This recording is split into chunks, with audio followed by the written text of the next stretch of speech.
माध्यमातून हिंदू मुस्लिम करण्याचा एक प्रयत्न होतोय का? कारण परत नाही, तो त्यांचा केविल होण्याचा प्रयत्न आहे. जेव्हा आम्ही अख्ख्या यादीमध्ये सुधारणा करा मागतोय त्याच्यामध्ये हिंदू, मुस्लिम, शीख, ईसाई सगळे आलेले आहेत. आणि आम्ही त्या दिवशी जी काय उदाहरणं दिली त्याच्यामध्ये एक तर उदाहरण आहे की वडील हिंदू, मुलगा मुस्लिम वगैरे ते आहे ना, हे सगळे आहे. म्हणजे इथलंच आहे. वडिलांचं नाव गोविंद शंकर माने, मुलाचं नाव दिलशाद नौशाद खान, हे आम्ही दिलेलं आहे ना. आता ह्याच्यामध्ये दोन्ही आले, हिंदू पण आले आणि मुसलमान पण आले. पण परत आशिष शेलार यांचं मी कौतुक करतो की काहीतरी नक्की बिनसलेलं आहे आणि त्यांनी देवेंद्र फडणवीसांना पप्पू ठरवून दाखवलेले आहे, ते सप्रमाण दाखवलेलं आहे. म्हणजे आमच्या आरोपांना जर का किंमत नसेल तर किमान आशिष शेलारनी जी माहिती दिली त्याला तरी जागा. मी परत त्यांचं कौतुक करतो. देवेंद्र फडणवीस सारखं म्हणतात की 2012लाच आपण मतदार याद्यांचं पुनर्निरीक्षण करा, पुनर्रचना करा, ही आपली न्यायालयात याचिका आहे. आणि तेव्हापासून आपण वारंवार मागणी करतो. आशिष शेलारांनी ते आज म्हटलेलं होत का नाहीये, आम्ही सतत मागणी करतो. असं कुठे माझ्या तरी ऐकवत आलेलं नाहीये. त्यांचा जसा आम्ही मोर्चा काढला तसा त्यांचा कुठलाही मोर्चा मी बघितलेला नाहीये. ते कधी निवडणूक आयुक्तांना जाऊन भेटलेत असंही आम्ही बघितलेलं नाहीये. ज्याप्रमाणे आम्ही चोकलिंगम साहेबांना भेटलो, वाघमारे साहेबांना भेटलो तसे ते कुठे भेटलेले नाहीयेत. आमची लोक आता ज्ञानेश कुमारना जाऊन भेटतायत तसे ते कुठे भेटलेले नाहीयेत. आम्ही आता याच्याबद्दल मी काल परवा म्हटलेले की आम्ही कोर्टाचे दरवाजे सुद्धा एक ठोठावण्याचा केविलवाणा प्रयत्न करणार आहोत. न्याय मिळाला तर मिळाला. मुख्यमंत्र्यांचं आणखीन एक म्हणणं आहे, त्यांचं म्हणणं आहे की वोटर लिस्ट जी आहे ती अशुद्ध असता कामा नये, याच्याशी आम्ही सहमत आहोत, परंतु त्याच्यामुळे भाजप जिंकली हे तुम्ही सिद्ध करा, हे तुम्ही आव्हान देतो. जर नसेल ना तर मग तुम्ही आमच्या बरोबर या ना निवडणूक आयोगाकडे. तुम्हाला पण आम्ही जेव्हा निवडणूक आयुक्तांकडे जायचं होतं तेव्हा आम्ही भारतीय जनता पक्षाला सुद्धा आमंत्रण दिलं होतं. देवेंद्र फडणवीसांना यायला पाहिजे होते ते. जेव्हा बाकीचे सगळे एक येतात आणि एक व्यक्ती येत नाही, याचा अर्थ असा लावला तर गैर काय की मग फायदा तुम्ही घेतलात. आमच्यासोबत त्यांनी यायला पाहिजे होतं. जर ते एवढे वर्ष मागणी करतायत तर त्या दिवशी त्यांच्याकडनं कोणतरी यायला पाहिजे होतं.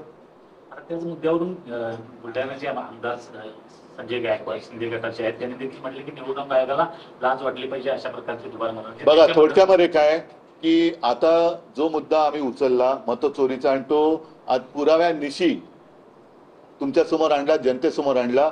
आता पहिला मुद्दा परत मी सांगतो की सर्व नागरिकांनी जाग आता आलेली आहे, आता झोपता कामा नये. कारण आपल्याला सरकार निवडण्याचा अधिकार आहे. आता सरकार मतदार निवडायला लागलेलं आहे, हे घातक आहे. म्हणजे जसं टांझानियामध्ये 98% म्हणजे 98% मतं हे तिथल्या अध्यक्षांना मिळाली आणि 2% जी जनता रस्त्यावर उतरली ती केवढ्या मोठ्या संख्येने उतरली. म्हणजे काहीतरी टक्केवारीत गफलत आहे. तुम्ही न्यायालयीन लढाई लढणार आहात, कारण आम्ही एक केविलवाणा प्रयत्न करणार आहोत. म्हणजे आम्ही कुठेही कायदा हातात घेतला वगैरे वगैरे वगैरे, कारण हे परत मग शहरी नक्षलवाद, आता हे दुबार मतदार यादी किंवा सदोष मतदार यादीवरती जे निवडणूक लागतायत हे खरे नक्षलवादी आहेत. कारण ही उघड उघड मतचोरी आहे. जे मतचोरी करून निवडणूक लढतायत आणि जिंकण्याचा प्रयत्न करतात ते नक्षलवादी आहेत. सर्व पक्ष मिळून तुम्ही हा निर्णय घेतलाय?